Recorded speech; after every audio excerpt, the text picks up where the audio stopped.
Oui, bonjour Monsieur Franklin, comment vous allez? Je vais très bien. Oui. Est-ce que vous pouvez vous présenter à la communauté, si c'est possible? À la communauté, je suis enseignant-chercheur à l'ESATIC. Ok, Comme on appelle la coordonnateur des projets innovants, de la cellule ok, d'innovation et de développement l'ESATIC. Merci d'accord. beaucoup. Merci beaucoup. Vous voyez qu'on a des personnes de qualité dans notre communauté. Alors, il y a des gens qui se sont présentés dans le chat. On a Dr. Diomandé, médecin CEO de Adomed Care. Est-ce que Dr. Diomandé peut se présenter oralement à la communauté? Bonsoir, je suis docteur Diomandé. Bonsoir. Est-ce que vous pouvez vous présenter pour ceux qui n'ont pas pu voir dans le chat? D'accord, je suis docteur Diomandé de la Côte d'Ivoire, Sadia Diomandé. Je suis médecin Ok, en spécialité de pédiatrie et, ok, comme je l'ai dit, je suis CEO d'Adomedca, c'est une application de télémédecine. ok, ok. Et c'est votre première session? Ok. Donc, C'est ma deuxième session, j'étais là à la dernière session. d'accord, d'accord. Donc, merci beaucoup d'être là malgré votre emploi du temps chargé. C'est vrai que c'est pas facile, mais en tout cas, vous êtes là, c'est déjà une bonne chose. Merci beaucoup à vous. Alors, je vois Monsieur Bruno Vergne. Monsieur Bruno, vous êtes là? Si Monsieur Bruno n'est Oui, pas oui, je là. suis là, je suis là, Ah, je ok, suis là. ok. Comment vous allez? Ça va, merci. J'espère ne pas avoir de coupure de courant. C'est un petit Ah, peu la problématique dans mon on va, quartier. on va croiser les doigts. C'est partout, hein, c'est partout. On va croiser les doigts, Ah en là, tout cas. c'est travaux, courant, électricité, et tout. Il y a l'eau, Ah, il tout, y a des tout qui travaux coupe. chez vous? Ah, les bâtiments, là, ils construisent. Donc, ils coupent tout. Ah, c'est pas facile. Ok, donc merci d'être là. Qui encore, qui d'autre qu'on peut prendre? Faudra faire me partage d'écran aussi pour la Oui, oui, présentation. oui, il n'y a pas de D'accord. problème tout à l'heure. Je vois Shirley Evaris. Est-ce que Shirley Evaris peut se présenter? Activer sa caméra et se présenter rapidement pour qu'on puisse. Le temps que... Bonjour à tous. Je suis Bonjour, Shirley Evariste, d'accord. technologiste médicale, ravie d'être parmi vous.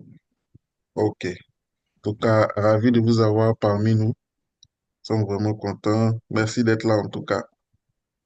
D'accord. Mhm. Je vois qui d'autre dans le chat? Je vois Mohamed Tiandiop. Est-ce que Monsieur Bon, Mohamed moi, Tiandiop pour passer, il doit composer demain, donc, il va me préparer un peu vite. Merci encore. est-ce que Monsieur Mohamed Tiandiop est là? Est-ce qu'il est là? S'il n'est pas là, on va passer à la prochaine personne. De toute façon, on commence dans 6 minutes à 14 heures. Il y a déjà 20 personnes connectées, donc on va commencer tout à l'heure. Alors, je vais prendre une dernière personne avant de continuer. Je vois Madame Sonia Mac-Christelle Kouakou. Est-ce que Madame Sonia est là? Madame Sonia Mac-Christelle Kouakou. Est-ce qu'elle est là? Si elle n'est pas là, on va passer à Michael Adoukou. Si Michael Adoukou est là, il peut se présenter à la communauté. Rapidement, rapidement, rapidement.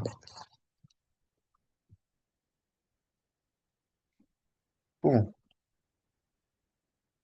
la communauté s'adore aujourd'hui. Est-ce que Monsieur Brahima Zerbo est là? Allô? Oui, Monsieur M. Brahima. Brema Zerbo est là. Ah, ok. Bienvenue à Oui, vous. merci, merci. Est-ce que vous pouvez vous Ok, présenter à la communauté rapidement, rapidement pour qu'on vous connaisse?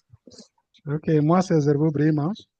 Je Mhm. suis biologiste au niveau de l'Institut national de santé publique du Mali. Ok. Et comment ça se passe là-bas? Tout va bien là-bas au niveau de la santé numérique? Est-ce que... Oui, ça va, ça va. Tout se passe bien. D'accord. En tout cas, on est content de vous avoir parmi nous. Merci, merci. On espère que vous participez aux échanges en tout cas. Bienvenue. Inch'Allah, merci. Mhm. Ok. On va prendre une dernière personne avant de commencer. Parce qu'on commence dans 5 minutes. Peut-être une ou deux personnes rapidement, rapidement. Monsieur Nestor. Est-ce que Monsieur Nestor est là? J'ai pas envie d'écorcher le nom de famille. Je préfère dire Monsieur Nestor. Est-ce que Monsieur Nestor est là? Ah, Monsieur Nestor a levé la main. Oui, vous pouvez prendre la parole, Monsieur Nestor. Oui, bonjour, bon après-midi à tout le monde. Bon Ravi d'être après-midi avec à vous. vous. Merci. Voilà. Est-ce que vous pouvez vous présenter brièvement, structure, lieu? Bon, je suis un médecin en spécialité médicale. Je suis en formation. Sinon, je D'accord. viens du Tchad. Ok. Ok. Donc, merci. Merci d'être parmi nous aujourd'hui. Euh, Ok. Allô? Oui, allô? C'est Madame Sonia Makwaku. Ah, ok. Comment vous allez? Euh, ça va, ça va. D'accord. Est-ce que vous pouvez vous présenter brièvement à la communauté? D'accord. Je suis Sonia Makwaku, Christelle, sage-femme de formation, actuellement en D'accord. formation à l'école de spécialité, formation en pédosocial. D'accord. Ok. Donc, bienvenue parmi nous. Merci. Bienvenue. Mhm. Il y a Monsieur Danzi qui a levé la main. Vous avez la parole, Monsieur Danzi, pour vous présenter. Oui, bonsoir tout le monde. Bonsoir. Bienvenue. C'est Monsieur Donzi Koyasunwa de l'association Projet Engineering à Bangui, en Centrafrique. Ok. Chaleureuse salutation. Merci pour l'invitation. D'accord. Et comment ça se passe là-bas, à Bangui, à votre niveau? Bon, ça va tout doucement. Là, on est dans la saison pluvieuse avec ses nombreux aléas. Donc, on essaie Mhm. de gérer les dommages J'ai bien, collatéraux. j'ai bien envie d'aller visiter votre pays un jour, donc peut-être vous allez m'inviter. Et avec plaisir, on va organiser ça. D'accord. D'accord. Soyez les bienvenus parmi nous, en tout cas. Merci. Mhm. Ok. Donc, 2 minutes avant de Kétan, commencer. Oui. Je vois Madame V qui est, Docteur V qui est là. Docteur V, Oui. bonjour. Bonjour, Madame Ouattara, comment vous allez? Je viens juste de vous rejoindre. Je suis Je en ne atelier. pouvais pas, je ne Donc, c'est peux la pas vous pause de laisser ne pas vous travail. Je saluer. vais vous suivre un peu. Bonne session à vous. Dieu vous bénisse. Amen, Docteur V. Ok, Kétan, je te laisse la main. Ok. Donc, 2 minutes avant de commencer. On va prendre une dernière personne et puis on va commencer. Donc, je regarde. Ok, docteur Placide. Ok. Monsieur Placide Moulumba. Ah, monsieur Placide Moulumba s'est déjà présenté, hein, si je ne m'abuse. Ok, donc on va prendre quelqu'un. Nous sommes déjà 25, donc c'est déjà bon. On va aller rapidement. Est-ce qu'il y a quelqu'un, une dernière personne avant qu'on commence? Monsieur Koni, Komi, monsieur ou madame Komi, est-ce que vous êtes là?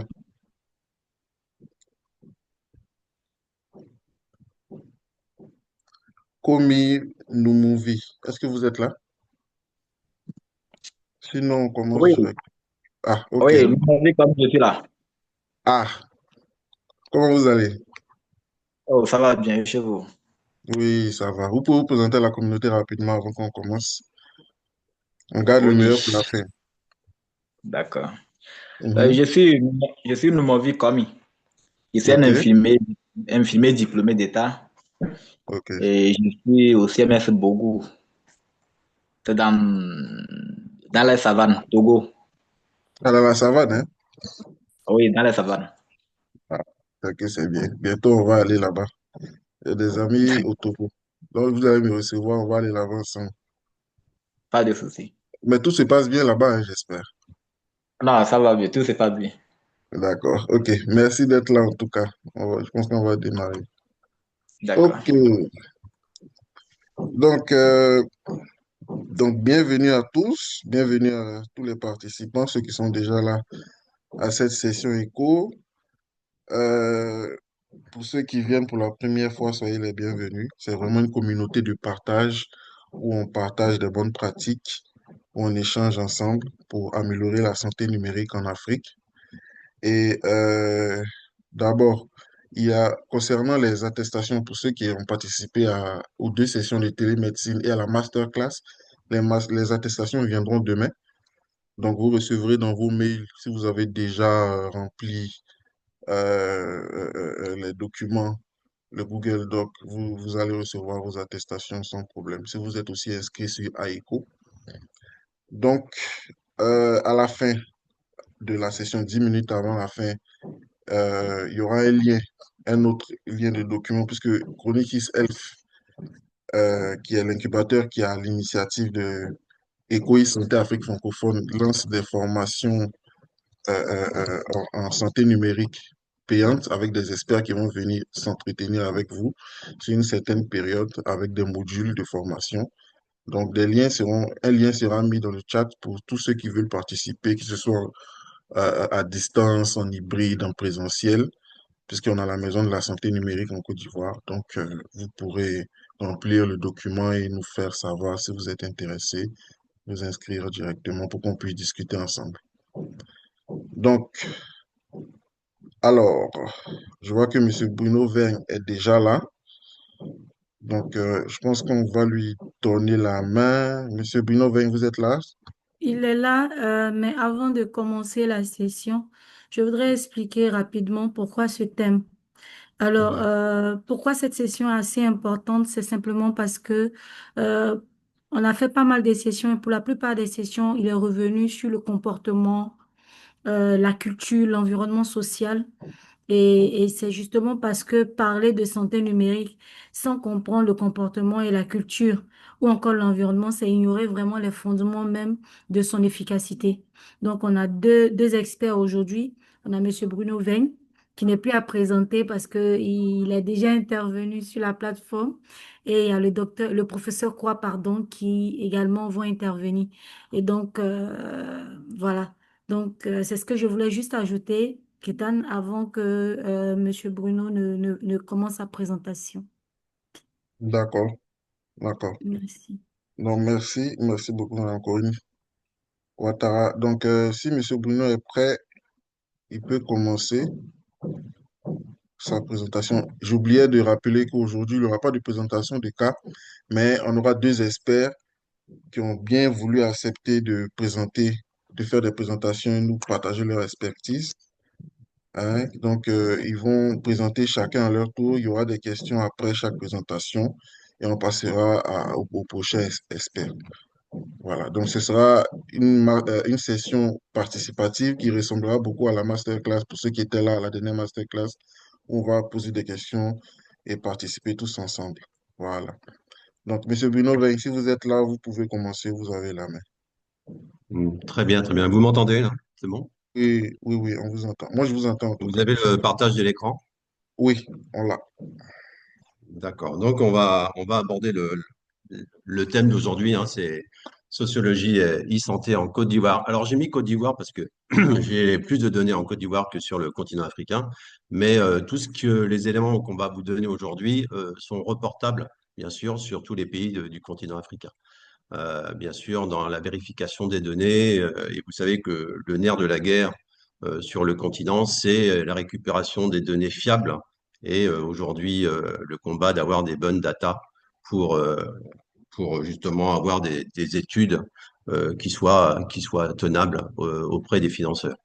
Donc voilà, la sociologie, c'est aujourd'hui un des éléments, on va dire, prépondérants à toutes les études qu'on mène, nous, en e-santé, bien sûr, mais en santé internationale et sur le continent africain.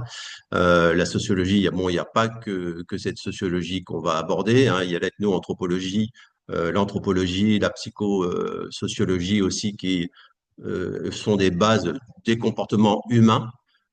qui fait que aujourd'hui, les projets en e-santé doivent comporter justement dans les études certains rapports sociologiques et démographiques sur les pays où vous voulez, bien sûr, avoir ma mise sur les projets.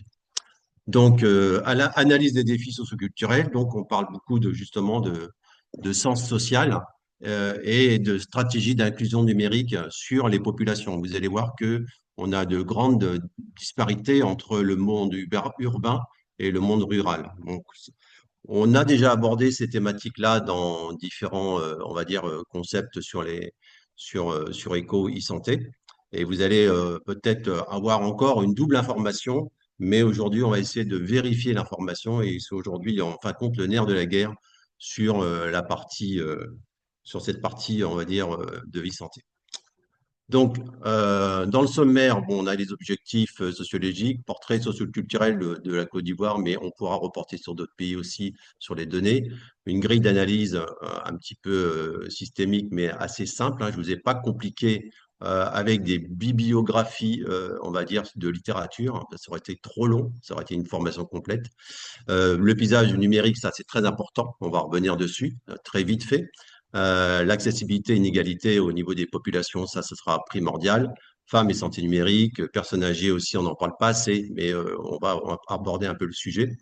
Les usages réels, justement, au niveau de la sociologie sur le concept numérique.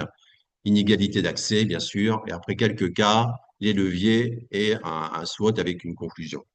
Voilà, donc je compte sur mon ami le professeur Quoi pour apporter surtout des éléments de terrain qui sont aujourd'hui assez, on va dire, compliqués à aller chercher puisqu'il faut toujours se déplacer et vérifier l'information. Voilà, donc on va avancer. Alors, les objectifs, bien sûr, c'est, on va dire, on parle de promesses technologiques, d'appropriation réelle sur le terrain. C'est vraiment aujourd'hui très important de faire la part des choses entre ce que vous allez trouver sur les données, on va dire, de la toile, hein, qui sont, à mon avis, aujourd'hui à peu près 60% vérifiables. Mais c'est de données aussi qu'il faut aller chercher dans vos pays, sur les institutions, qui soient aujourd'hui étatiques ou des ONG, pour pouvoir vérifier justement ces données sociologiques au niveau des pays. Donc, on va rester un petit peu sur la Côte d'Ivoire avec, bien sûr, une moyenne d'âge assez jeune, des langues, on va dire, ethno-anthropologiques, verniculaires, avec justement aujourd'hui une vision d'accessibilité et d'équité à l'e-santé. Bon, ça, c'est vraiment, on va dire, le nerf de la guerre qui fait qu'il faut que ça soit aussi adapté à la partie sociale et aux réalités de terrain. Voilà, donc ça, c'est un message qui est très fort aujourd'hui avec nos amis les bailleurs de fonds et tous les financiers qui veulent aujourd'hui avoir des projets e-santé qui soient vérifiables et adaptés à la réalité du terrain. Donc, c'est pour ça qu'on va se servir de la sociologie et des connexions qui vont sortir justement de toutes cette recherche qu'on va mettre en place. Donc, les supports empiriques, bien sûr, on a une fracture numérique en Côte d'Ivoire et sur tous les pays du continent africain, avec un contraste, bien sûr, urbain et rural. On fera le détail par la suite. Et quelque chose qui soit de santé numérique inclusive. Donc, je vous ai mis des liens que vous pourrez avoir par la suite, puisque je donnerai le PowerPoint donc à ECO. Hein, vous pourrez justement le visionner et appuyer sur les liens, qui sont des liens aujourd'hui qui sont vérifiables. Donc, si je reviens à la sociologie, c'est l'étude des sociétés humaines, bien sûr, dans leur structure, interaction et leur dynamisme. Voilà, c'est vraiment quelque chose où on va aujourd'hui décortiquer, comprendre les croyances, les normes, les rôles sociaux de chacun, bien sûr, les inégalités qui influencent les comportements. Voilà, donc ça, c'est quelque chose de très important. Surtout pour la e-santé, il faut aujourd'hui qu'on soit en phase avec cette population qui est dans une mouvance et qui est un petit peu en perdition, on va dire, sur notre jeune génération, qui se fie toujours à des choses qui veulent mettre dans leur, on va dire, dans leur besace, dans leur façon de faire, et qui n'est pas forcément, on va dire, adaptée. Donc, l'adaptation, aujourd'hui, aux innovations comme la e-santé, c'est très important de la comprendre. Donc, les objectifs sociologiques sont vraiment aujourd'hui orientés sur, bien sûr, les publics que vous allez viser, avec, bien sûr, la partie ethnologique et sociologique.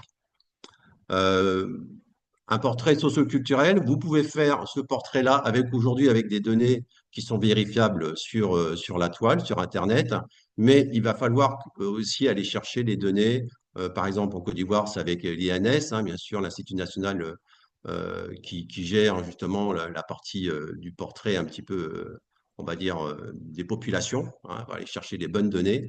Vous voyez qu'en Côte d'Ivoire, c'est 53 urbains et 43 ruraux en 2024. Après, on a la partie justement au niveau de l'islam, du christianisme et les rites traditionnels. Et l'interface, 64% inférieure à 25 ans, c'est l'interface justement du public. Alors, on vient, comme dans certains cas, on prend aujourd'hui la partie linguistique très, très importante si vous visez justement des études au niveau rural. Alors, j'ai mis une petite note en bas parce qu'on assiste aujourd'hui maintenant sur le Nushi, les langues locales. Bon, après, bien sûr, il faut adapter vos interfaces si vous avez des programmations au niveau d'un développement de projet en e-santé avec vraiment la réalité du projet, soit vous l'orientez sur l'urbain ou les ruraux et avec les différents objectifs qui sont aujourd'hui l'acceptation de ce projet-là. Donc, attention à avoir des bonnes informations sur cette notion socioculturelle. Alors, les grilles d'analyse, on prend toujours, bien sûr, des grilles sociologiques, anthropologiques et psychosociologiques, justement. Je reviens dessus, justement, pour cette auto-efficacité et la confiance que vont donner les publics au niveau des programmes de e-santé.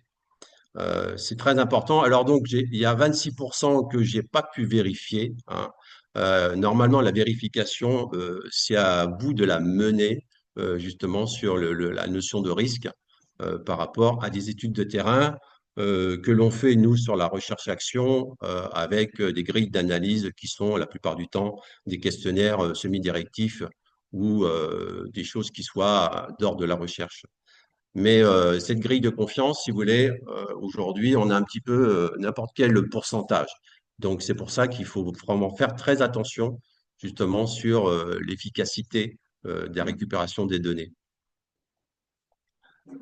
Alors, lien entre la peur de la fuite des données et l'adoption lente des applications de santé. C'est très important aussi parce qu'aujourd'hui, nos publics, nos populations ont une certaine réticence, on va dire, dans certains modes ruraux et même urbains, à toutes ces données qu'on peut mettre en place et puis associer à un développement sur une programmation de e-santé.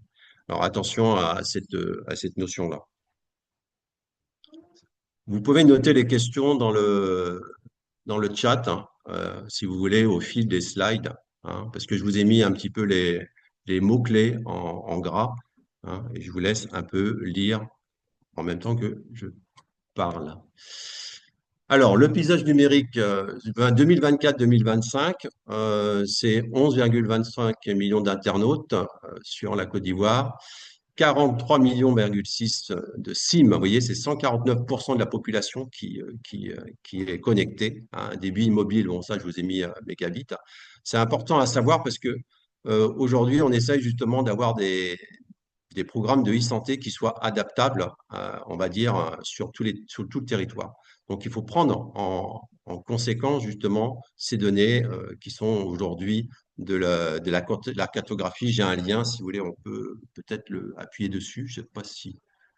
Ou alors, vous verrez peut-être plutôt individuellement. C'est le lien de la RTCI qui donne toute la partie justement de la couverture nationale de la Côte d'Ivoire. Voilà, sur les trois les trois Orange, MTM et puis, je crois, Move. Voilà, 4G couverture annoncée à 91%. Ça, bon, 2025, 5G 2025, je suis un petit peu réticent, un petit peu sur ce pourcentage qui est très haut. Mais normalement, c'est ce qui est annoncé sur justement la vérification des données.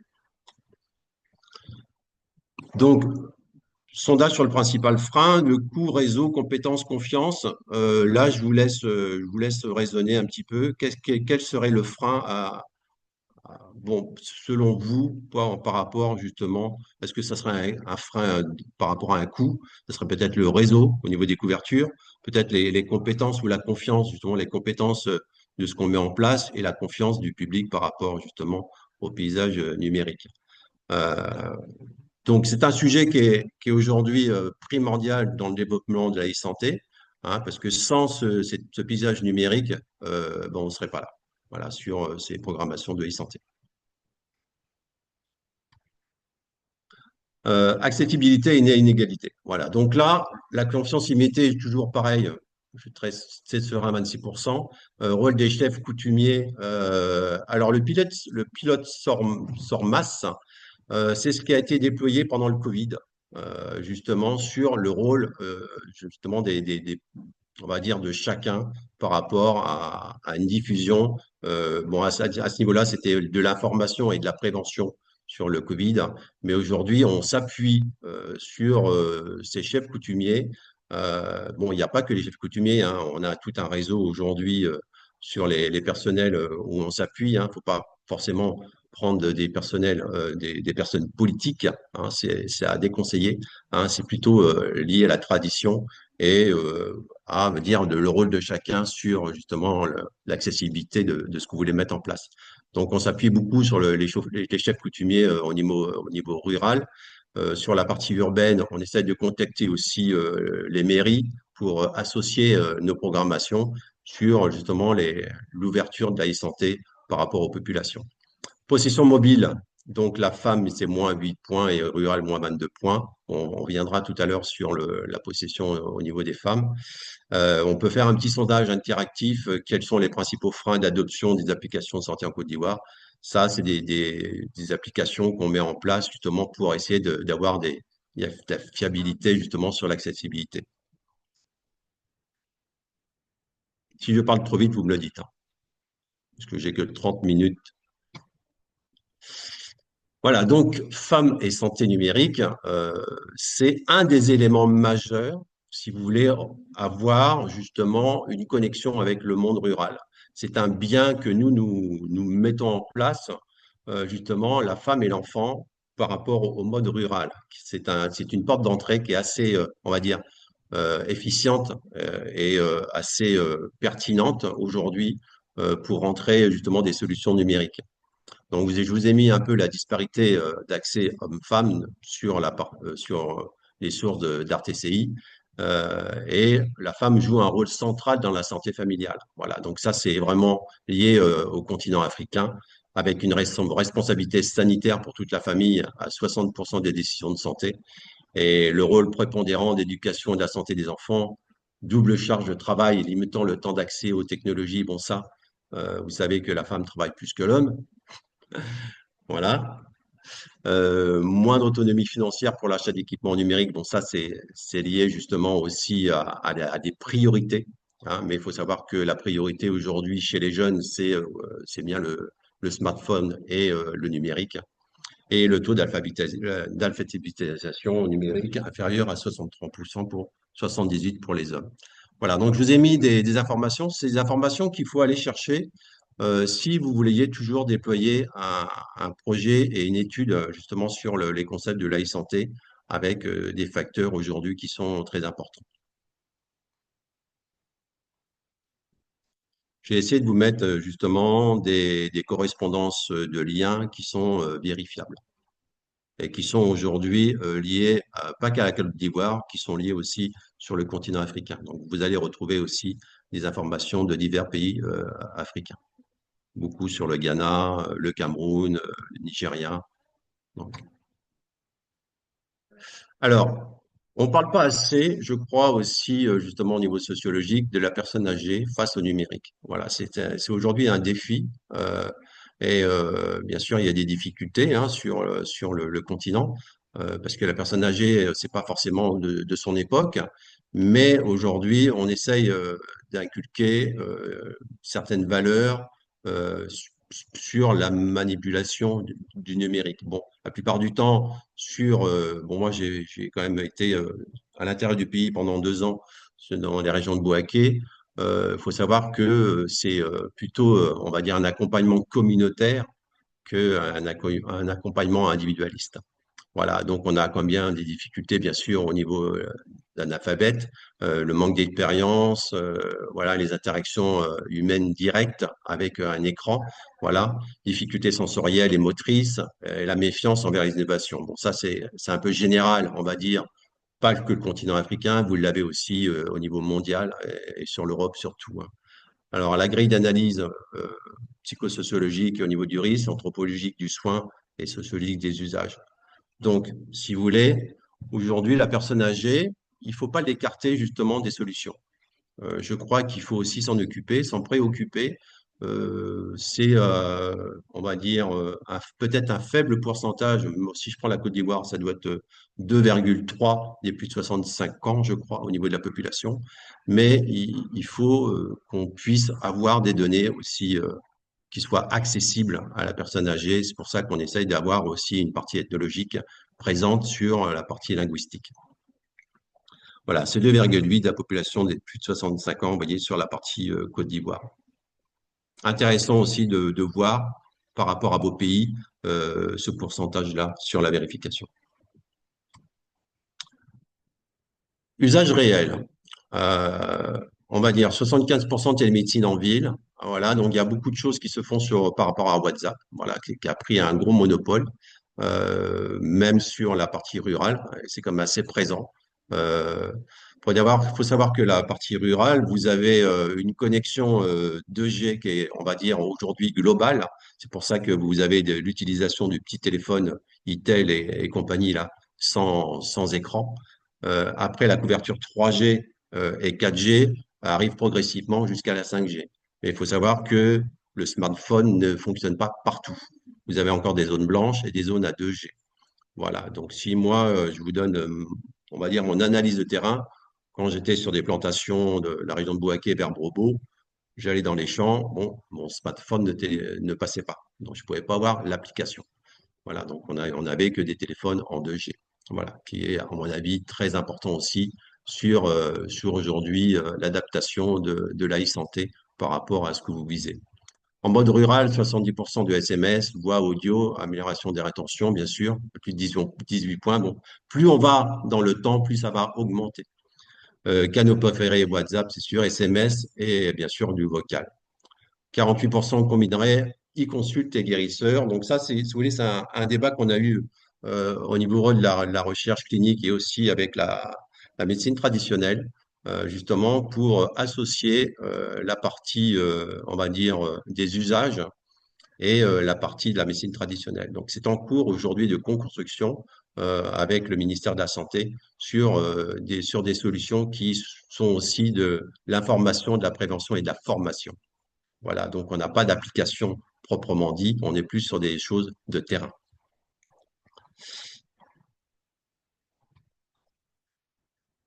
On revient sur les inégalités d'accès au niveau de la sociologie. Donc, bien sûr, Internet rural, c'est 22% et urbain, 50%. 4G, bon, on revient toujours sur cette problématique avec justement des centres ruraux avec agents numériques à 31% aujourd'hui qui se développent, hein. Bon, faut savoir que le développement justement du numérique est national, que chaque opérateur a un petit peu ses zones d'accès et ses antennes, on va dire que de distribution. Voilà, mais aujourd'hui, c'est quelque chose qui est encore dans l'inégalité, justement au niveau des zones, hein, puisque les zones, il faut que ça rapporte aussi, bien sûr, au niveau financier. C'est pour ça que la couverture numérique va s'amplifier aujourd'hui.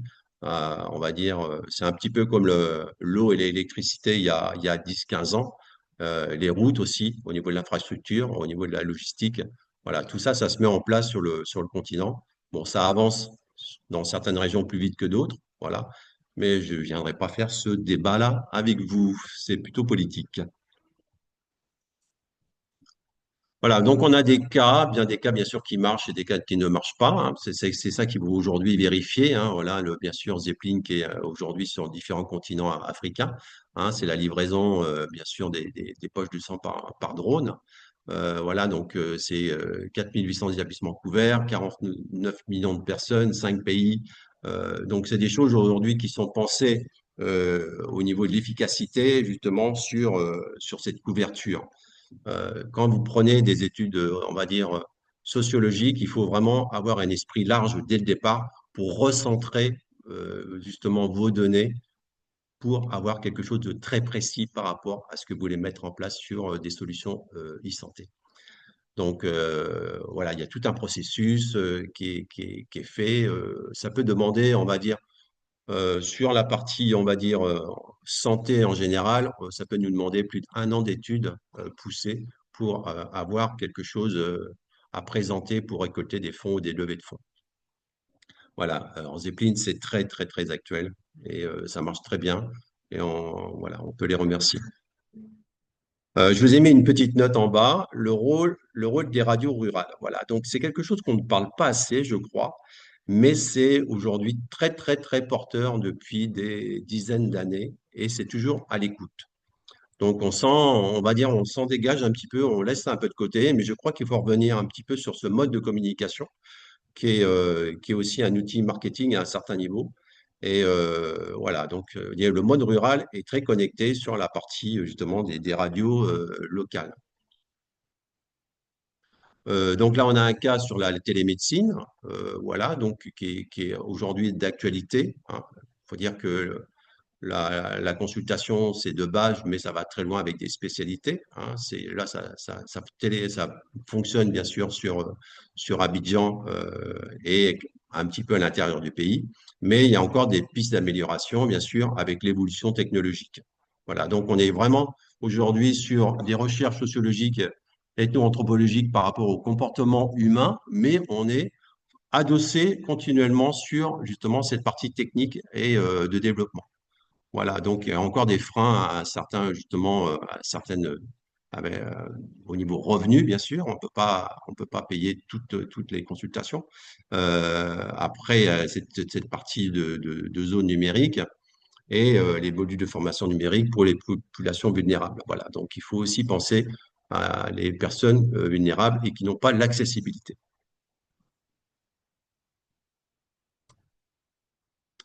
Alors, on a aussi des solutions qui ne marchent pas.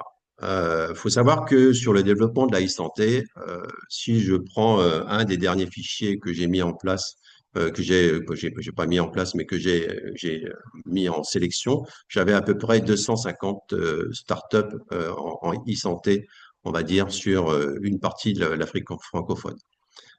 Sur les 250, il faut savoir qu'il y en a 80-85% qui ne vont jamais fonctionner et que vous allez être à peu près sur 10 ou 15% à développer et peut-être que 5% qui vont tirer un petit peu la couverture à soi pour avoir justement une légitimité. Donc, pourquoi ça ne marche pas? Donc, voilà, c'est des questions qu'il faut se poser aussi sur le développement et quand vous allez chercher justement des parties d'études sociologiques. C'est pour ça que les études sont très importantes sur, on va dire, ce que nous employons, c'est l'EPS et l'EPD, donc les avant-projets sommaires. Il faut que ça soit très approfondi. Donc, bien sûr, le frein, on a les pannes électriques, les bandes passantes, on a des retours sur papier parce que vous avez vu que cette solution-là qui a été donc initiée au Nigeria en 2024 a été un échec puisqu'il y a eu plusieurs, on va dire, freins ou populations qui n'ont pas adopté. Donc là, leur levée de fonds s'est écroulée justement sur le taux d'adoption.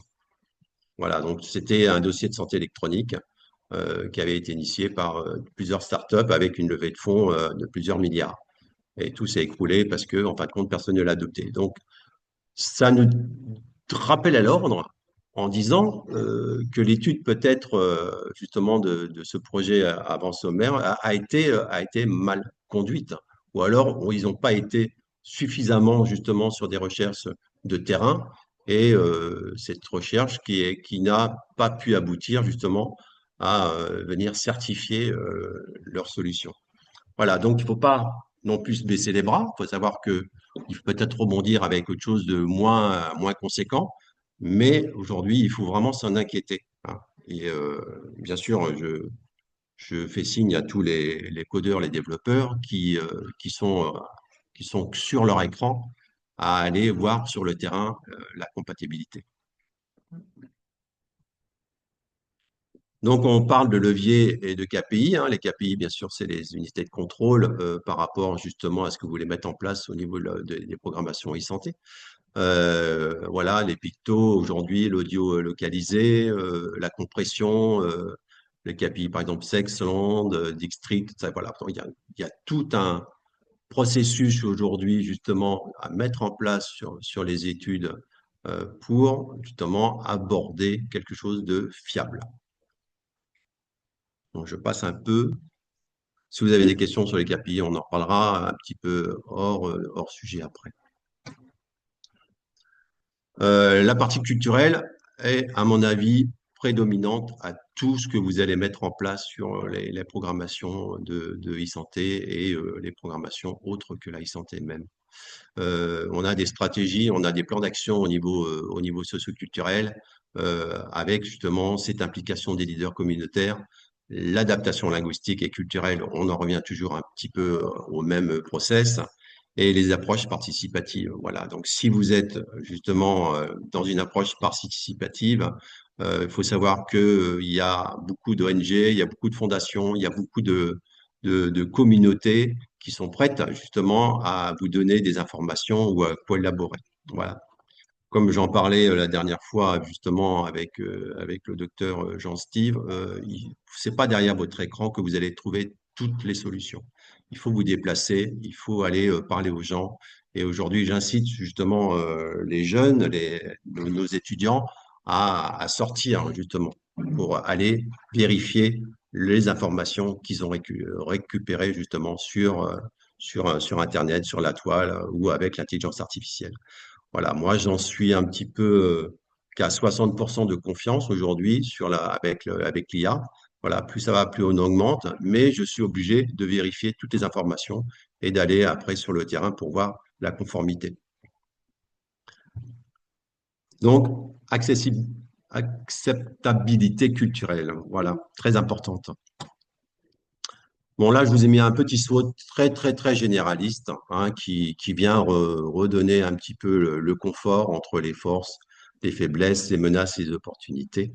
Voilà, donc c'est des choses qu'il faut, à mon avis, aussi mettre en exergue par rapport à tout ce que vous allez récupérer comme données. Voilà, donc ça, aujourd'hui, vous pouvez le faire via, bien sûr, les outils au niveau de l'IA, mais il est très important de vérifier après tout ce que vous allez récupérer comme données. Et bien sûr, ce SWOT-là est complémentaire, hein, vous pouvez rajouter, bien sûr, suivant vos projets, les forces, les faiblesses, les menaces. Bon, ça, c'est quelque chose, c'est un outil, on va dire, généraliste, mais qui est encore d'actualité, très actuel. Alors, j'espère que je ne vais pas déborder, je suis à 30 minutes à peine. C'est bon? Oui, c'est bon, c'est bon. Ah, d'accord, parce qu'il faut qu'on parle de...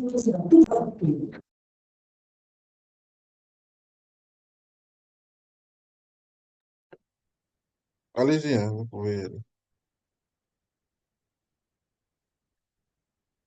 Allô.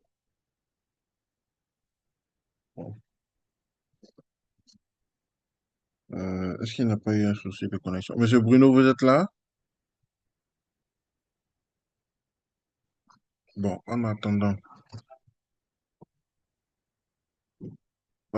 est-ce que vous aurez Ah, des questions? excusez-moi, c'est bon là? Oui, c'est bon, c'est bon. Ah, excusez-moi, donc j'étais parti. On s'est coupé? Ça a été coupé un peu.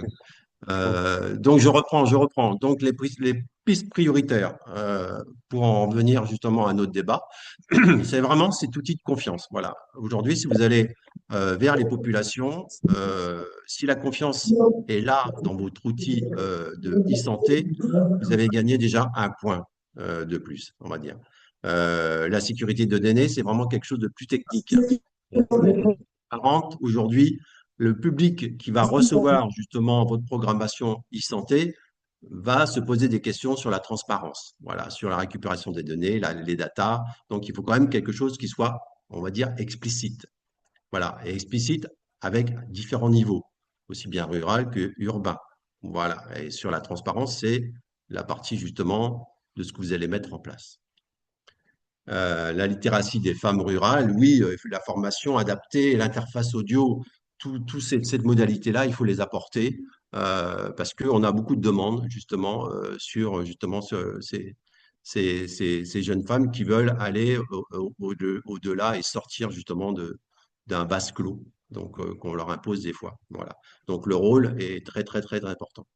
Les télécoms, bien sûr, bon, on va dire que c'est un petit peu la bataille entre eux, mais sans télécommunications, sans électrification, on n'aurait pas de e-santé, on n'aurait pas tout ce que l'on met en place aujourd'hui.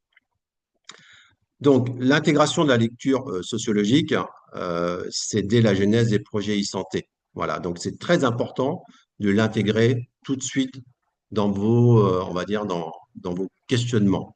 Voilà, on utilise des outils, hein, c'est QQOCP, des choses comme ça qui sont aujourd'hui adaptés à différents niveaux. Sur la recherche clinique, on a d'autres adaptations qui sont plus liées à des facteurs, donc soit médicaux ou paramédicaux, ça dépend ce que vous allez rechercher en développement. Et aujourd'hui, il faut qu'on ait des outils, il faut qu'on ait justement des données et des datas qui sont fiables pour pouvoir opérer justement des connexions avec les populations de différentes ethnies et différents niveaux. Voilà. Donc, il faut savoir que en Côte d'Ivoire, on doit être un peu plus de 29 millions. Hein, il y a à peu près, je ne sais plus combien, 4 millions à peu près au niveau des étrangers. Donc, il faut en tenir compte. Il ne faut pas les mettre de côté, comme on dit. Voilà, donc on peut conclure justement à ce niveau-là. Si quelqu'un veut apporter tout de suite D'accord. un En tout cas, questionnement. merci à vous. Je pense que les questions, vous pouvez les noter. Si vous avez des questions, les noter. Et docteur Kwa va juste prendre la suite après vous. Après, on aura les Professeur questions. quoi? C'est pas Professeur docteur quoi, Kwa. c'est professeur Professeur quoi. Kwa, pardon. Professeur quoi? J'avais C'est mon ami de toujours. j'avais les yeux Envoyez ici. des émoticônes pour féliciter Monsieur Bruno pour Oui. sa belle présentation qu'il a eu à faire pour vous présenter Envoyer des réactions, des l'environnement cœurs. social. Voilà, des réactions. Bon, je donnerai la présentation à Corinne, à l'équipe, comme ça, si vous la voulez, vous la demandez. D'accord. Merci à vous, Monsieur Bruno. Vraiment, merci pour cette belle présentation. Et puis, professeur, quoi, Ah, est-ce que vous êtes là? est-ce que professeur Kwa est là? Oui, oui, je suis là. D'accord, Ok. donc professeur, quoi, c'est à vous. On vous laisse la parole. Notez déjà que les questions vont être posées par la fin, c'est-à-dire envoyez les questions dans le chat ou notez-les, comme ça, Kétan va les prendre et puis les poser directement aux intervenants. Professeur, quoi, c'est bon, vous pouvez y aller. Merci beaucoup. Alors, Monsieur Bruno, vous pouvez arrêter le partage. je voudrais vous dire merci pour l'invitation à votre plateforme Eco e-santé francophone. Dis merci également à mon ami Bruno. Alors, mon intervention va porter sur 3 éléments et sur 5 éléments clés. Alors, le premier élément que je vais aborder, ça sera de dire d'emblée. Alors, moi, je suis d'abord médecin à la base et puis après, j'ai d'autres formations. C'est que l'innovation en santé numérique est au service d'un projet de santé. Ça, c'est le premier point. On va revenir là-dessus parce que pour moi, c'est très capital. Le deuxième point, c'est que tout projet de santé répond à un ou plusieurs besoins de santé d'une population, d'une cible ou des usagers en santé. Je reviendrai sur ce point. Le troisième point, c'est de dire que toute innovation en santé numérique, pour sa durabilité ou la durabilité de son usage, doit pouvoir répondre à des besoins de base ou à des besoins des consommateurs de santé au quotidien, je dis bien au quotidien,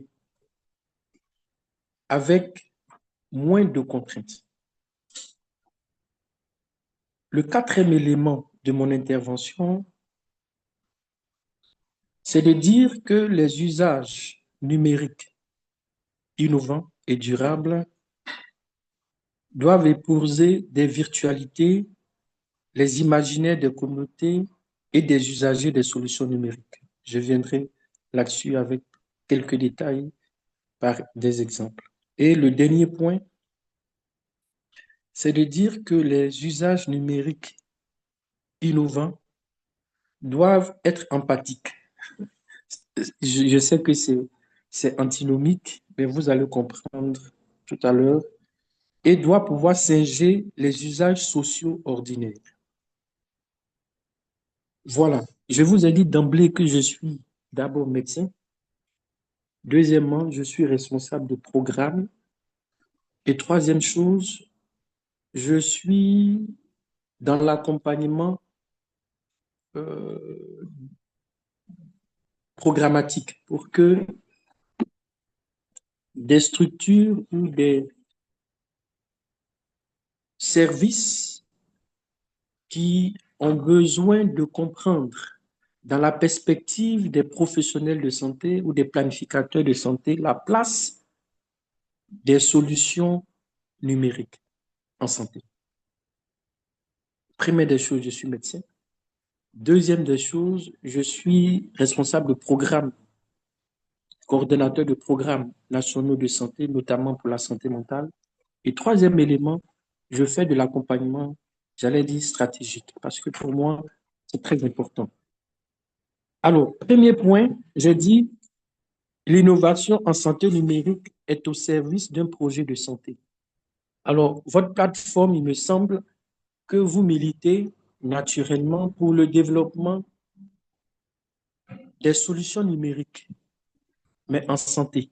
Et donc, une solution numérique est un outil de travail. C'est un outil de travail dans le secteur de la santé. Et ce qui est au cœur du secteur de la santé, c'est le projet de santé. Mais quand je dis projet de santé, je n'ai pas dit projet médical. Il y a une différence. Et quand j'ai dit projet de santé, je n'ai pas dit la résolution des problèmes de réduction de maladies. Ce n'est pas la même chose. Parce que quand on parle de projet de santé, il y a la perspective des planificateurs de santé. Donc, ça veut dire ça peut être des directeurs, ça peut être le directeur de l'hôpital qui a un projet de santé pour son établissement. Mais il y a la perspective des prestataires, c'est-à-dire des fournisseurs de services. Ça peut être le médecin, ça peut être l'infirmier, ça peut être l'agent communautaire. Et il y a la perspective des utilisateurs des services de santé, c'est la population ou des sous-populations en milieu rural, en milieu urbain, en milieu périurbain. Ça peut être des populations spécifiques, des femmes, des enfants, des adolescents, des personnes âgées. Et donc, c'est très important de comprendre que toutes ces solutions en innovation, en santé digitale, doivent pouvoir mettre comme base, j'allais dire des référentiels, je suis, ce que je développe ou ce que j'utilise doit répondre à un projet de santé. Et quand on parle de projet de santé, et je vais redéfinir rapidement ce que nous tous on sait, c'est que quand on parle de santé, on parle des interventions promotionnelles en santé, des interventions préventives en santé et des interventions curatives ou réadaptatives en santé. En d'autres termes, Quand je dis je veux être dans l'innovation de solutions digitales numériques au service de la santé, la question qui est posée, c'est de dire, est-ce que ma solution répond à des projets promotionnels en santé, de marketing en santé, ou des projets de prévention en santé, ou bien c'est de l'aide au diagnostic ou à la prise en charge curative, médicamenteuse ou autre, ou réadaptative en santé.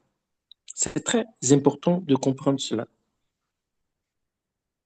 Mais ce projet même de santé est au service d'une cible, au service d'une population, et c'est le deuxième point de mon intervention où j'ai dit que le projet de santé répond à des besoins de santé. Je peux planifier des services de santé, je peux fournir des services de santé, mais la planification ou la fourniture des services de santé doit pouvoir répondre à un marché de besoins de santé. Et donc, je dois pouvoir être à l'écoute des besoins, donc faire l'analyse des besoins de santé des populations. Je vous donne un exemple. Vous, par exemple, vous êtes prestataire de santé et puis on dit, par exemple, la dermatologie. Donc, je vais faillir dire la santé dermatologique. Mais la santé dermatologique, il y a la perspective du dermatologue, il y a la perspective des industries pharmaceutiques, mais il y a la perspective de la communauté en dermatologie. Actuellement, je vous donne un exemple où en Côte d'Ivoire, il y a une campagne nationale de lutte contre la dépigmentation. Mais il faut bien comprendre que, je vais vous dire quelque chose qui peut vous choquer, la personne qui se dépigmente n'a pas l'intention de se faire mal à la peau. La personne recherche des besoins de santé dermatologique. La personne recherche des besoins, a des besoins et donc va utiliser le marché des produits pour avoir une belle peau, donc pour répondre à un besoin de santé. Et donc, elle n'ira pas voir le dermatologue, mais elle va au marché des produits dermatologiques dans un marché rural ou bien rural, bien urbain pour dire, j'ai recours à tel produit parce que j'ai des besoins de santé et je n'ai pas de besoins de maladie. C'est très important de bien comprendre. Et donc, à un certain moment, si vous voulez développer des solutions numériques au service de ces populations, je vous pose la question, est-ce que vous êtes au service de développer des solutions pour contrôler les maladies ou bien pour répondre aux besoins de santé des populations? C'est très important. Le troisième point, c'est de dire finalement les solutions digitales que nous mettons en place ou que vous voulez mettre en place ou qui sont proposées ont besoin de durer dans le temps. Parce qu'une solution, c'est vrai qu'elle est une demi-vie, mais elle veut avoir une longue vie pour avoir un retour sur investissement. Alors, pour avoir un retour sur investissement, c'est très important que l'usage ou les usagers de ces solutions puissent les consommer durablement. Mais pour les consommer durablement, il faut que les besoins de consommation répondent à des besoins ordinaires. Il ne faut pas que ce soit des solutions extraordinaires qui vont faire que l'utilisation sera trop extraordinaire et donc ne va pas durer dans le temps. Et deuxième élément, c'est qu'il ne faut pas que les usages soient contraignants. Sinon, l'usager risque d'abandonner parce que ça ne rentre pas dans ses habitudes. Quatrième élément, c'est les usages numériques ou innovants qui seront durables ou qui nécessitent naturellement d'être durables doivent épouser les imaginaires des communautés ou des usagers. Qu'est-ce que ça veut dire? Ça veut dire que Vous voulez travailler dans une population rurale. Vous voulez rendre accessible une solution digitale, mais vous n'avez pas paramétré ça dans l'univers rural. Imaginez, vous voulez que les femmes qui habituellement vont au puits discuter entre elles et elles ont un écosystème, elles ont un environnement de vie. Mais vous proposez des solutions où la modélisation ne correspond pas à la géographie humaine, à l'écosystème rural. Mais pourquoi vous voulez que ces personnes puissent les utiliser? Puisque la virtualité que vous leur proposez est une virtualité, j'allais dire, occidentale ou bien urbaine qui ne correspond pas à une virtualité rurale. Je ne sais pas si je me suis fait bien comprendre. Et le dernier point pour terminer mon exposé, c'est que les usages numériques qu'on veut innovants doivent être empathiques et singer les usages sociaux ordinaires. Je vous donne un exemple. L'empathie dont on parle, ça veut dire je comprends ce que mon utilisateur vit, veut, je comprends ce qu'il fait, je me mets dans sa peau, je me mets dans son univers. Et je ne demande pas à mon usager de comprendre mon univers. En d'autres termes, la solution digitale que je propose, pour qu'elle soit durable, doit pouvoir épouser les usages sociaux de base et pouvoir, à partir de ce moment, singer ces usages de base de telle sorte que la fracture qu'il y a entre le virtuel et le réel social de la personne se réduise au maximum. À partir de ce moment, pour terminer, l'innovation est au service de l'ordinaire et parce que l'innovation est au service de l'ordinaire, des usages ordinaires, cette innovation devient une solution durable avec un modèle économique durable. Je vous remercie. Merci beaucoup. Merci beaucoup, professeur, pour votre présentation. Alors, on passe à la communauté. Est-ce que quelqu'un a des questions relatives? Envoyez des réactions au professeur quoi pour sa Oui, j'avais présentation, oublié ça. envoyez des présentations au professeur quoi. Ils ont accepté quand même d'être là aujourd'hui, malgré leur emploi Merci, du temps professeur chargé. quoi. Donc, on envoyez-leur des réactions. Merci, Monsieur Bruno. Veuillez envoyer des réactions. Ne soyez pas timide aujourd'hui. J'ai l'impression que les gens dorment un peu. Ah, merci. Continuez d'envoyer des réactions aux deux, parce que vraiment, ils ont pris de leur temps pour nous entretenir aujourd'hui. Alors, j'ai pas vu de questions dans le chat, donc je suppose que vous allez les poser oralement. Si quelqu'un a des questions ou des ajouts relatifs à ce que nos deux intervenants ont dit aujourd'hui, vous pouvez lever la main et poser vos questions ou faire vos ajouts. Donc, on vous écoute. S'il y a quelqu'un dans le chat qui veut poser une question. Monsieur Komi, vous avez une question à poser?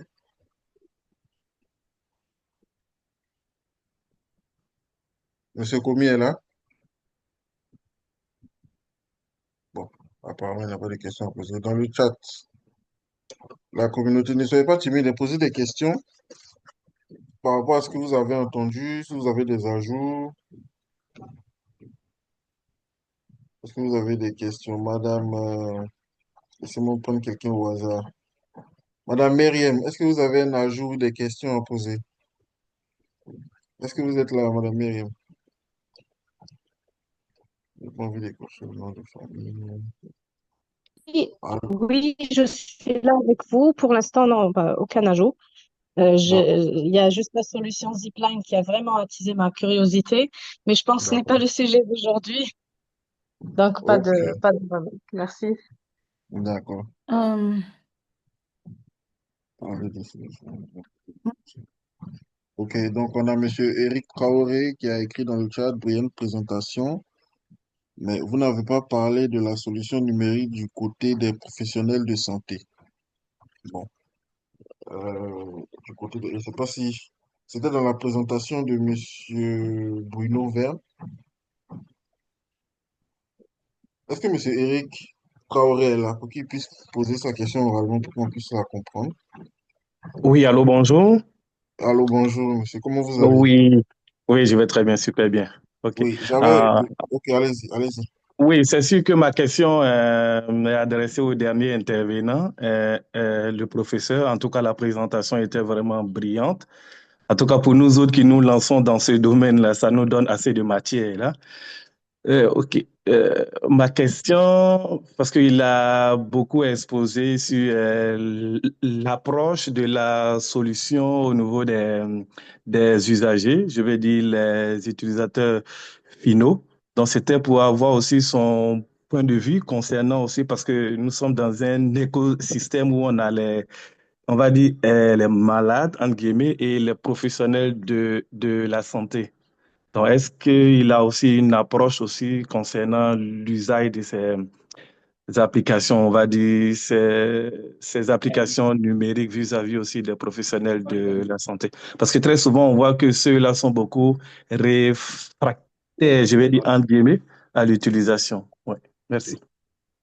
Ok, merci à vous. Est-ce que le professeur Roy est là pour qu'il puisse répondre? Oui, oui, oui, oui, oui. Allez, Ah, ok, vous avez la parole, merci. professeur. Alors, quand je parle des usagers, les usagers dont je parle, c'est un thème générique. Le directeur d'un hôpital est un usager des solutions. Le médecin qui est en consultation, l'infirmier, l'agent communautaire, c'est un usager.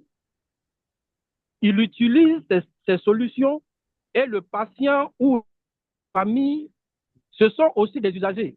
Donc, toutes ces personnes sont des utilisateurs des solutions et il peut avoir, en fonction des imaginaires respectifs, des conflits imaginaires qui vont faire qu'ils peuvent être à l'origine de la sous-utilisation des solutions. Je ne sais pas si je me fais bien comprendre. Ne soyons pas naïfs. Souvent, vous dites que vous voulez développer une activité de sensibilisation communautaire. Est-ce que vous êtes interrogé sur l'imaginaire des agents communautaires à qui vous avez donné ces solutions digitales? Peut-être pour eux-mêmes, à un certain moment, c'est soit le niveau, j'allais dire d'utilisation, vous l'avez travaillé technologiquement pour dire voilà comment il faut utiliser, mais lui, dans son imaginaire, aller interroger quelqu'un avec une tablette, c'est un manque de respect. Je ne sais pas s'il me fait comprendre, mais il faut interroger sur leurs croyances. Deuxième chose, vous donnez des solutions digitales à un médecin qui habituellement, il fait de la consultation, dermatologie. Et puis vous dites non, pour régler le problème de l'accès aux soins dermatologiques, on va développer une solution de e-dermatologie à distance. Mais c'est dans la culture, dans l'imaginaire de ce médecin. Pour lui, un bon médecin, c'est celui qui doit toucher la peau, qui doit consulter, qui doit porter une blouse. Donc, vous comprenez que ce médecin-là, il serait un obstacle à l'accessibilité aux soins via les solutions numériques. Je ne sais pas si je me fais bien comprendre. Donc, tout le monde est usager. Du point de vue de l'usager classique qu'on appelle bénéfice soignant, et du soigné, naturellement, c'est lui qu'on voit toujours pour dire la question de l'acceptabilité. Mais l'acceptabilité peut être au niveau même des prestataires qui peuvent saboter l'intégration de solutions digitales dans un établissement pour des raisons d'obstacles ou bien de préjugés culturels qui sont endogènes à ce prestataire de santé. Ce n'est pas parce que quelqu'un est médecin que ça veut dire culturellement il a épousé des solutions digitales. Non, il faut faire attention. Merci. Merci à vous. Est-ce que monsieur Eric Diallo a eu la réponse à sa question, c'est bon? Si c'est bon, il y a deux mains levées. Alors, Madame Ouattara, si c'est Madame Ouattara, vous avez la parole en tout cas. Monsieur Jean-Philippe Mbembe Alors, vient moi, après. j'ai une question, euh, et c'est aux deux intervenants. Comment la compréhension des pratiques culturelles et sociales peut améliorer l'adoption des technologies en santé numérique en Afrique francophone? Comment cette compréhension peut améliorer? Et ça, je la pose aux deux intervenants. Alors, est-ce que Monsieur Bruno Vergne est là pour commencer? Et après, le professeur Quoi viendra. Oui, oui, je suis là, je suis là. Ok, donc c'est pour chacun Euh, la question. Ok, allez-y. Donc pour revenir justement à ce niveau de compréhension, il faut savoir, bon, je rejoins un petit peu tout ce qu'a dit le professeur Quoi justement sur au niveau des usagers, hein, puisque c'est, on va dire, c'est général. Il faut que ça soit, justement, on parle d'adaptabilité, hein, il faut que ça soit vraiment adaptable aujourd'hui à tous ces processus qu'on veut mettre en place. Bon, moi, je prends les cas justement hospitaliers ou cliniques, hein, voilà, il faut savoir que on a beaucoup de personnes qui sont réfractaires justement à l'évolution technologique. C'est pas forcément la vieille génération, hein, mais c'est un problème qui se pose, on va dire, presque de niveau culturel. On a mis des solutions, même dans les hôpitaux et les cliniques, de moyenne densité qui n'ont pas été prises à cœur et qui sont laissées en dépourvu pour revenir sur du papier, par exemple. Donc ça, c'est une question qui est assez fondamentale justement sur l'évolution des mœurs aujourd'hui, de ce que l'on veut mettre en place sur justement les usagers, qui soient aussi bien professionnels que les populations qui soient bénéficiaires. Donc voilà, donc c'est un débat, à mon avis, majeur sur l'Afrique francophone. Ça évolue, mais on a encore, on va dire, des freins et beaucoup de difficultés d'accessibilité et que ça soit accepté par tous. Donc voilà, donc c'est quelque chose qui est aujourd'hui essentiel hein, au niveau de la compréhension. C'est pour ça qu'il faut vraiment avoir un esprit de développement, comme disait le professeur Quoi, justement, qui soit d'usage et qui ne soit pas dans la complexité. Du moment que vous êtes complexé, voilà, ça va à l'échec. Merci beaucoup. Merci beaucoup. Madame Professeur, Ouattara, Alors, ah, alors le je professeur vais va terminer. essayer de donner un exemple.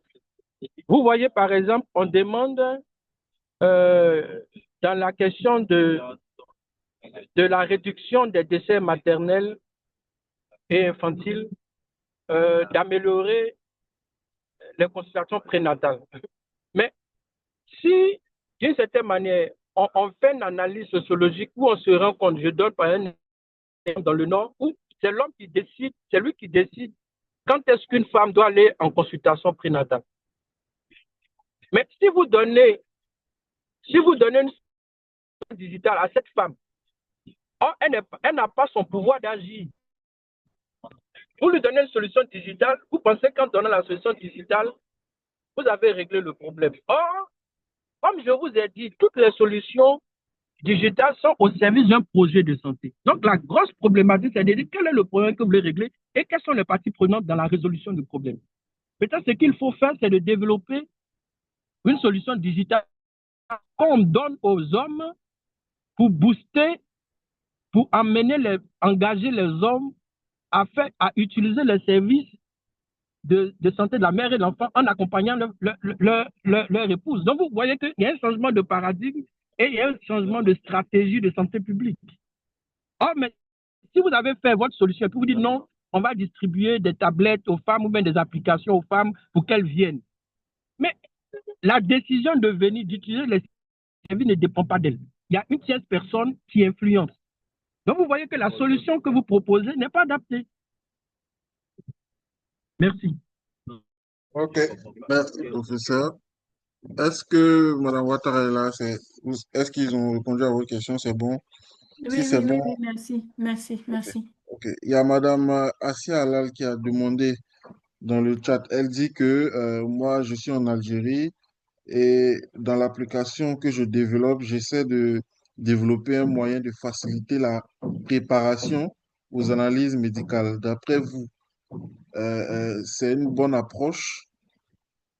Est-ce que M. Bruno Vergne est là pour essayer de répondre à ça?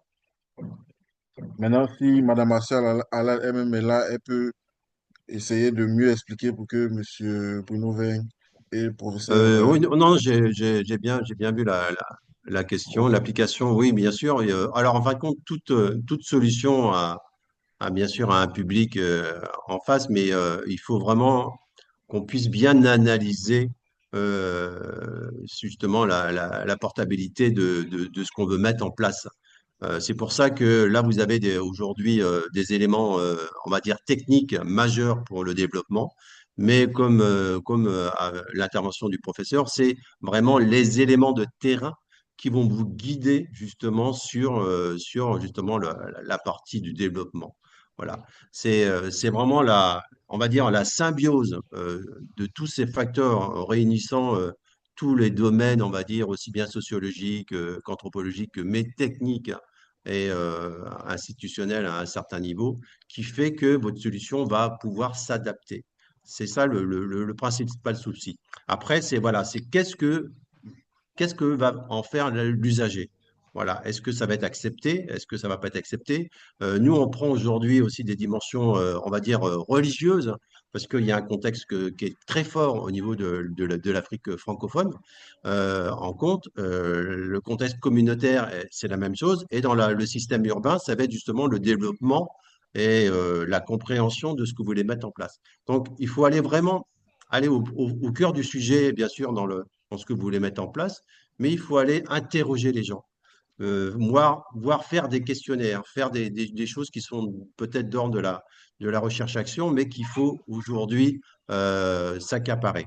Donc, il faut, bien sûr, toute solution a un développement, a un public, mais il faut que ça soit vraiment bien pensé. Et justement, c'est le terrain qui va vous donner l'opportunité de dire, là, on peut y aller, ou là, on est dans l'échec, ou alors là, on n'a pas de réaction au niveau de justement de ce qu'on veut développer. Voilà un petit peu l'approche justement sur la partie. Mais l'analyse médicale aujourd'hui, un des premiers facteurs aujourd'hui de succès, c'est d'aller vers le client. D'accord? C'est pas que aujourd'hui, on a passé un petit peu justement le client vient vers nous, mais aujourd'hui, on développe cette partie de mobilité et de faciliter justement l'analyse médicale en allant vers le public qu'on veut cibler. Voilà, c'est une des pistes aujourd'hui qu'on met en place et ça se développe sur la Côte d'Ivoire et d'autres pays, bien sûr. Ok, merci beaucoup, M. Bruno. Est-ce que le professeur Médard veut ajouter quelque chose avant qu'on passe à la seconde question?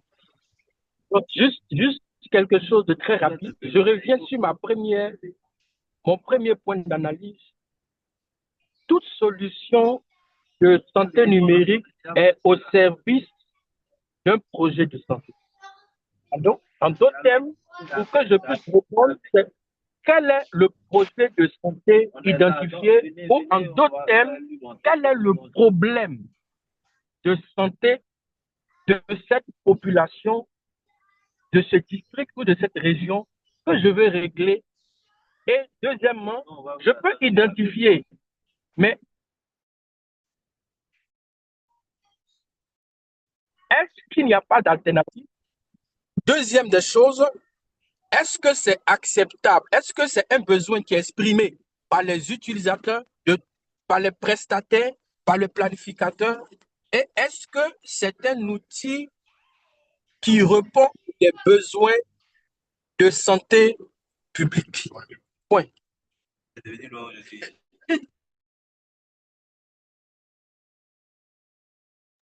Ok. On dirait que le docteur a un problème de connexion. Ok.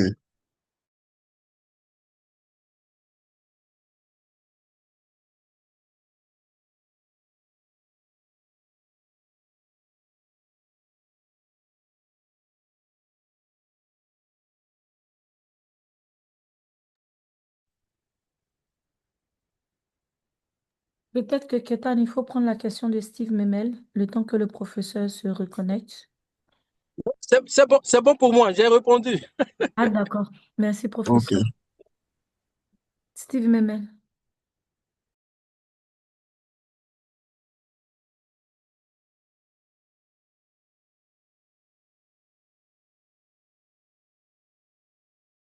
Monsieur Jean-Steve Memel, c'est à vous. Vous avez levé la main. Ou bien votre question était Ah, déjà. d'accord, d'accord.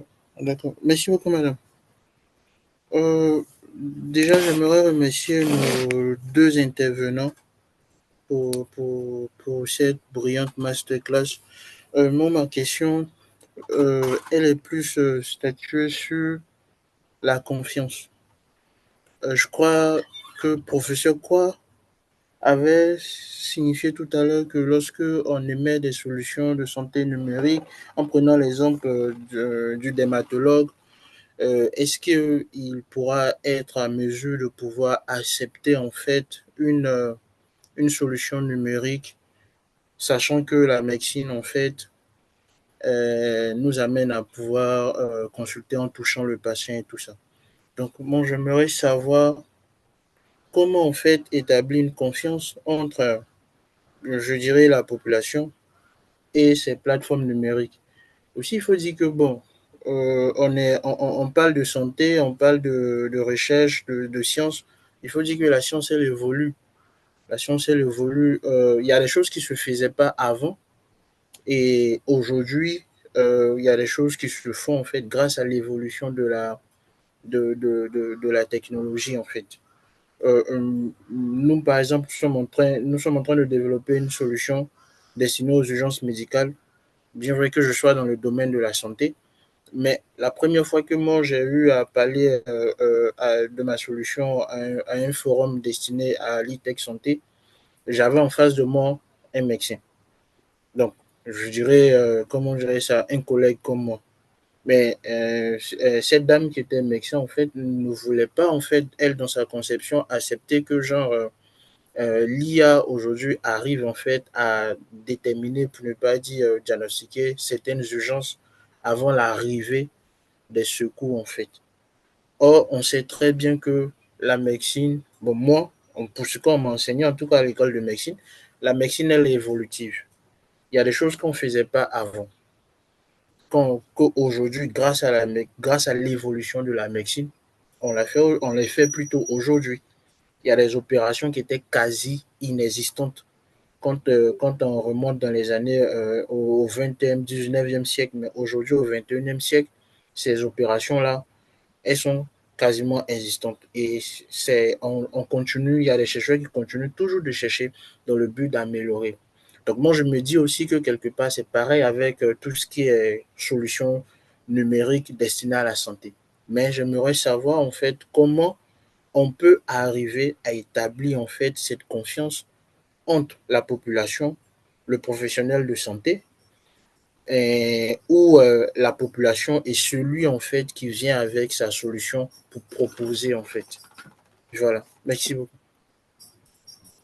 Ok, donc je ne sais pas si M. Bruno Vergne est là pour répondre. Après, Dr Médard viendra répondre.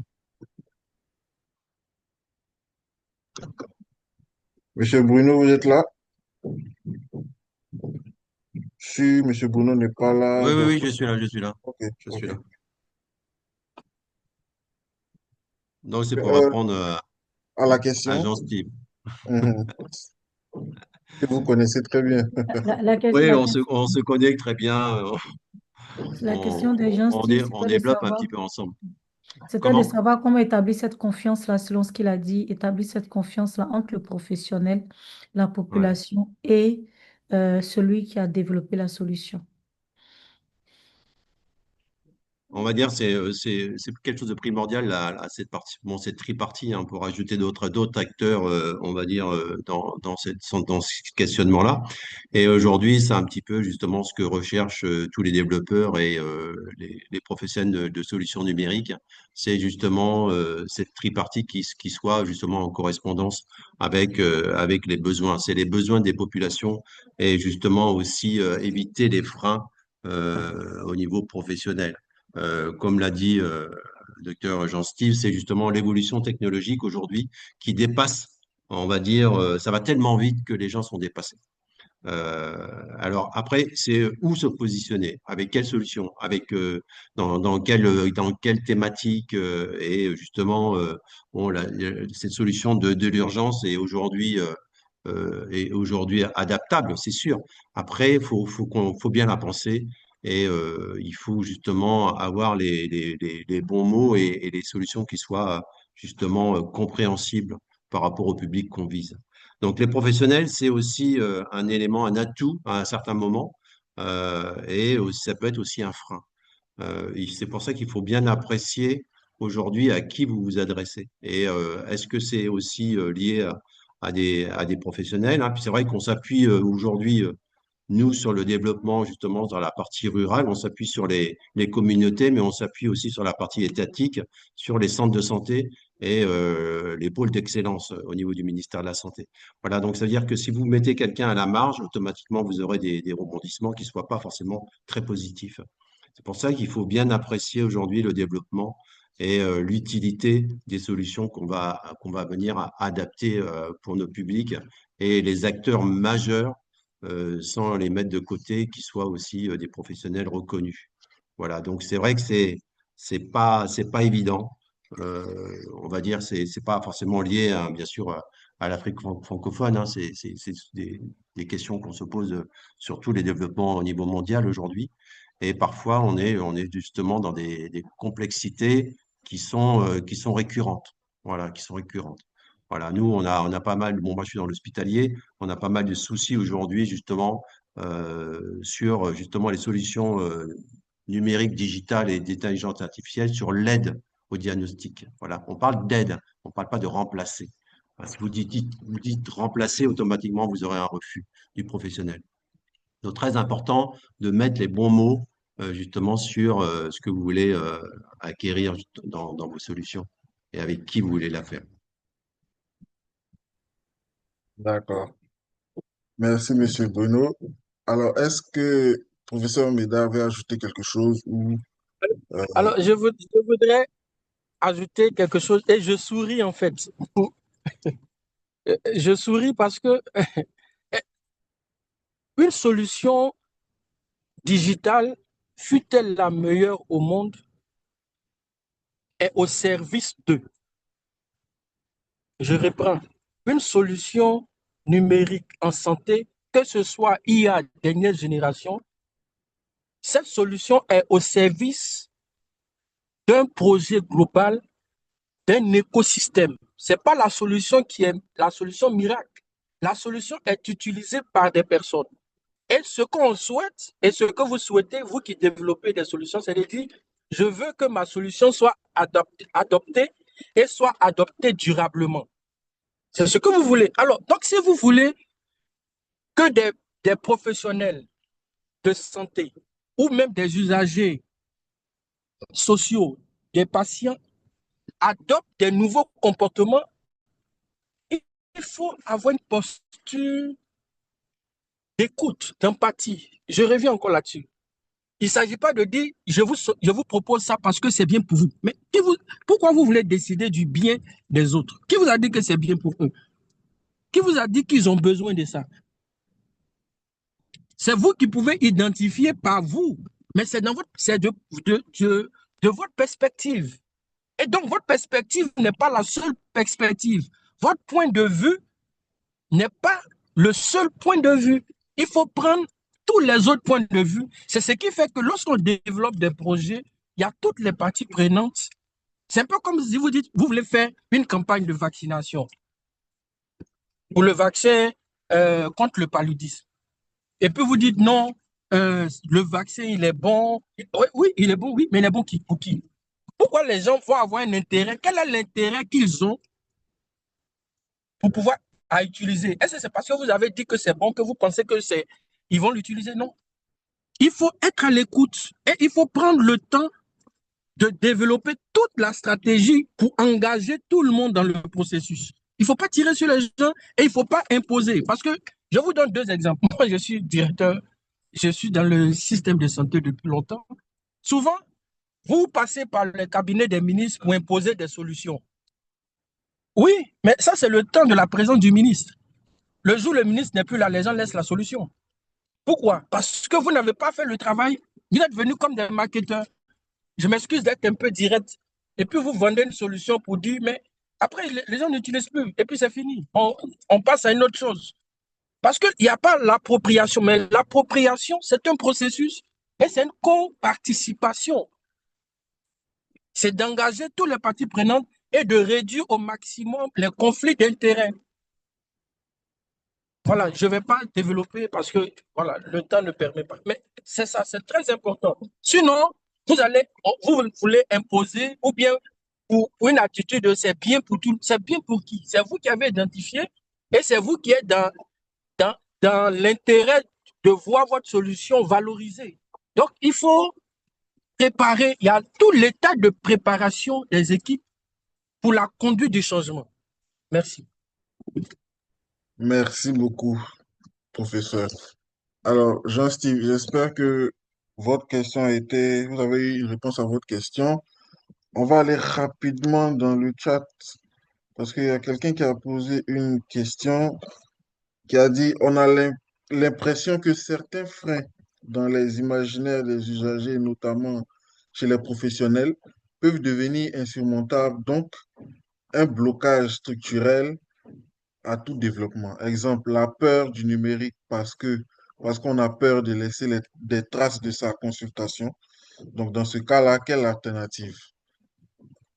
Donc, Monsieur Bruno Vergne, est-ce que vous avez quelque chose à dire par rapport à ça, répondre à cette question, où il dit que la... Oui, j'ai répondu sur la petite, le Ok, petit chat, mais bon, je disais que la meilleure alternative n'est pas l'abandon du numérique, hein, c'est un numérique à la carte, comme on dit, et c'est vraiment quelque chose qui soit aussi dans la discrétion à un certain niveau, et contrôlé par l'usager et pensé aussi par l'usager. Donc c'est quelque chose aujourd'hui qui est primordial, justement. Après, on ne peut pas contrôler la peur des gens. Vous pouvez pas, voilà, c'est comme les années Covid. On a tous vécu ces années-là avec plus ou moins de traumatisme ou d'incertitude. Voilà, donc c'est quelque chose aujourd'hui qui est assez encore présent justement dans nos souvenirs. Donc le numérique aujourd'hui, il faut vraiment la partie vraiment de l'adaptivité et puis on parle de discrétion, on parle de quelque chose qui soit justement en phase avec les problématiques. Justement, nous, dans l'hospitalier, on parle de prise en charge. Voilà, la prise en charge, c'est quoi aujourd'hui? Est-ce que c'est le numérique qui va, on va dire, remplacer quelque chose? Mais non, il ne faut pas qu'on pense comme ça. Mais vous avez des personnes qui pensent ceci. Donc, on ne peut pas aller à l'encontre, justement, des pensées, on va dire, individuelles et collectives à un certain niveau. Donc voilà, donc quelque chose aujourd'hui qui est justement bien pensé à la carte parce qu'il faut qu'on soit aussi pas trop généraliste parce qu'après on se perd et contrôlé justement par l'usager et pensé aussi par l'usager par rapport au développement. Voilà. d'accord. Merci beaucoup, Monsieur Bruno Vergne. Est-ce que Dr Meda a quelque chose à dire par rapport à ça? Sinon, je vais donner la parole à Madame Ouattara. Docteur Meda, est-ce que vous êtes là? Hmm.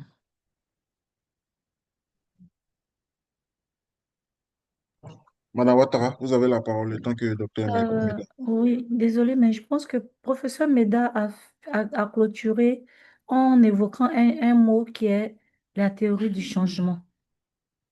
Donc, moi justement, je souhaiterais, quand on essaie de comprendre cette théorie du changement-là, est-ce qu'elle peut aider? Est-ce qu'elle peut aider? Et si oui, comment est-ce qu'elle pourrait? Parce que on conçoit, et à partir de ce que vous êtes tous en train de dire, c'est vraiment la théorie du changement, c'est vraiment comment on va dire ça? Pour moi, c'est assez pertinent donc d'évoquer comment introduire du numérique en santé en tenant compte de tous ces facteurs sociologiques, les usages, les comportements et comment est-ce que ça peut être transformé durablement.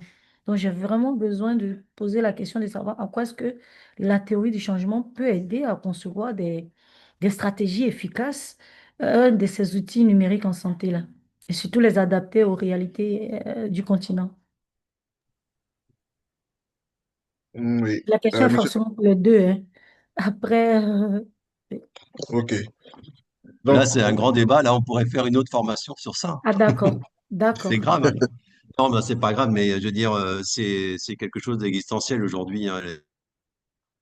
bon, c'est beaucoup développé justement dans les concepts de recherche et c'est la compréhension des usages pour mieux les innover, hein. C'est vraiment lié à ça, la e-santé. Et puis la sociologie, toutes les, on va dire, les connexions qui sont aujourd'hui ancestrales viennent s'imbriquer dans cette théorie du changement. Donc ça, aujourd'hui, c'est un concept, mais c'est quelque chose qui est un petit peu, on va dire, mis un peu dans tous les sens. Mais c'est, euh, ça peut faire partie d'une formation. Bravo, Corinne. Ok, donc merci à tout le monde. Vous pouvez envoyer des cœurs, des réactions à nos deux participants, à nos deux experts du jour, professeur Kwa et monsieur Bruno Vert. Vous pouvez envoyer des réactions, des cœurs. Merci beaucoup à tous d'avoir été là. Alors, avant que vous partiez, comme j'ai dit au début, il y a un lien qui est dans le chat, dans lequel, si vous cliquez, vous allez voir un formulaire que vous devez remplir. Tous ceux qui veulent avoir des formations concernant la santé numérique, mais des formations payantes, où des experts vont venir vous entretenir avec différents modules de formation, vous pouvez cliquer renseigner pour qu'après on puisse voir combien de personnes se sont inscrites et voilà, savoir si vous êtes intéressé ou pas. Ensuite, concernant les certificats relatifs aux deux sessions sur la télémédecine et à la masterclass, les certificats vous seront envoyés demain. Donc, on est en train de travailler dessus. Et pour tous ceux qui veulent les documents, on verra comment faire, mais on rappelle que monsieur professeur Meda n'a pas fait de présentation, mais pour ceux qui veulent la grande ligne, vous les aurez. La session, vous aurez le replay de la session juste après dans le groupe. Donc, tous ceux qui sont dans le groupe, vous aurez un lien relatif au replay. Comme ça, vous pourrez voir des parties que vous aurez manquées éventuellement. Donc, là, je vous laisse le temps de cliquer sur le lien qui est dans le chat, le lien Google Doc pour remplir le formulaire rapidement avant qu'on clôture la session. Donc, voilà. Comme ça, vous aurez, il y a différents thèmes qui seront abordés. Donc, le thème qui vous intéresserait le plus, vous remplissez et après, vous aurez par la suite des informations relatives à ça. Donc, merci encore à tous d'avoir été là. On était quand même une bonne cinquantaine de personnes. C'est déjà une bonne chose. Les certificats vous seront donc envoyés par mail demain. Et merci d'avoir été là. Donc, si vous avez rempli le formulaire, vous pouvez éventuellement quitter la réunion, mais remplissez avant de partir. Il y Merci a beaucoup. professeur quoi qui s'excuse, il a eu un problème de connexion, c'est ce qui fait qu'il est sorti de la Oui, réunion. Mais ok, il va partager sa présentation pour que ceux qui en ont besoin puissent l'utiliser. Merci. ok, ok. Donc, vous pouvez cliquer sur le lien. Je remets le lien encore ici parce qu'il y a des gens qui demandent le lien. Le lien est là. Vous pouvez cliquer dans le chat pour avoir accès et remplir le formulaire rapidement. Oui, il y a des gens qui demandent de partager par mail. Déjà, si vous voulez, vous pouvez laisser vos mails dans le chat, comme ça, je pourrais voir comment, dans quelle mesure on pourra vous envoyer. Mais si vous êtes dans le groupe déjà, je pense qu'il n'y a pas de problème. Monsieur Danzi, vous pouvez laisser votre mail, je vous récupère. Merci. Donc, vous pouvez remplir le formulaire et quitter la réunion. Merci beaucoup. OK.